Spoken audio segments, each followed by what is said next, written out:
Imagine a city. It has roads, power plants, factories, waste disposal, and a city hall. Now, shrink that city down to a microscopic level, and you've got a cell. A cell is the smallest unit of life that can perform all the functions necessary to stay alive. Every living thing is made of cells. Some are just one cell, like bacteria, and others, like humans, have trillions. But whether it's one or a trillion, each cell has to do the same basic things: take in nutrients, make energy, build structures, store information, get rid of waste, respond to signals, and reproduce. To do all that, cells have specialized parts called organelles. Let's break them down.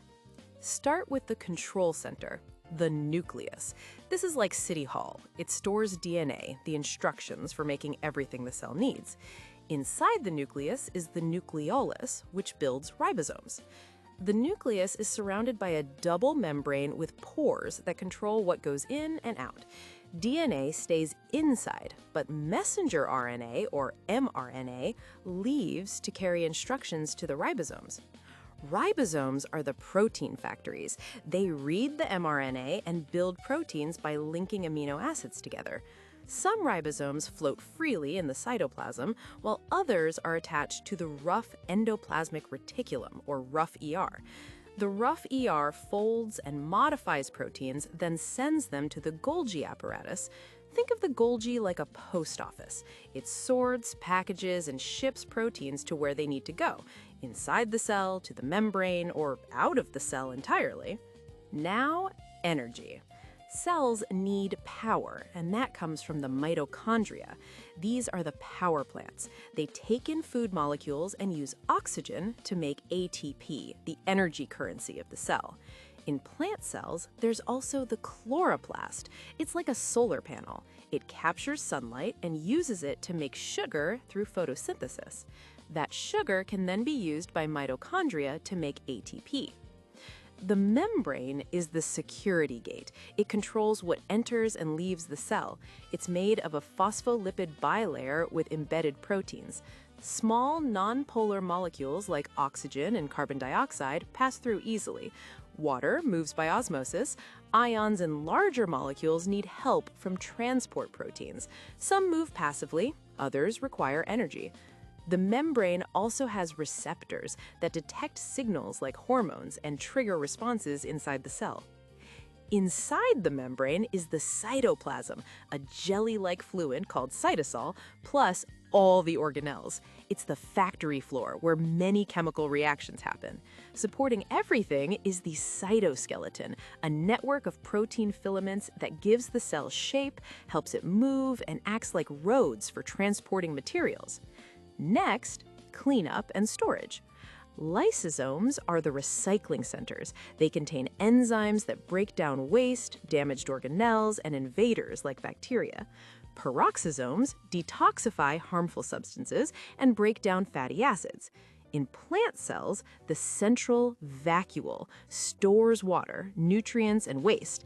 It also maintains turgor pressure, which keeps the plant upright. Animal cells have smaller vacuoles for storage. Now, let's talk about DNA.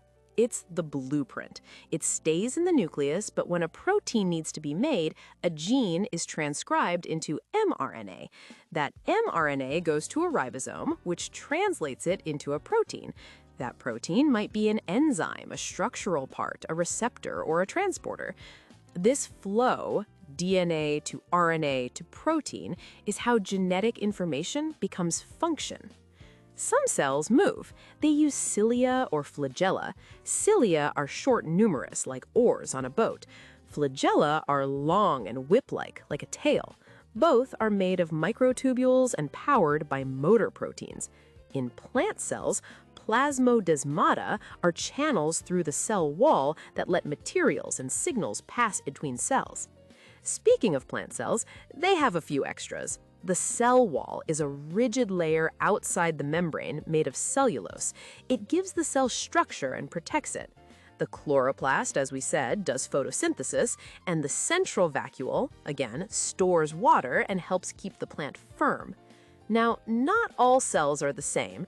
Eukaryotic cells, like those in plants and animals, have a nucleus and membrane-bound organelles. Prokaryotic cells, like bacteria, don't. Their DNA floats in the cytoplasm in a region called the nucleoid. They still have ribosomes, a membrane, and a cell wall, but no nucleus or mitochondria. They do all the same life functions, just without compartments. Let's walk through an example. Say a human cell needs to make insulin. The gene for insulin is in the DNA inside the nucleus. It's transcribed into mRNA, which exits the nucleus and goes to a ribosome on the rough ER. The ribosome builds the insulin protein. The rough ER folds it and sends it in a vesicle to the Golgi. The Golgi modifies it, packages it, and sends it in another vesicle to the cell membrane. The vesicle fuses with the membrane and insulin is released into the bloodstream. That's DNA to RNA to protein to secretion, multiple organelles working together. To wrap up, a cell is a self-contained, highly organized system.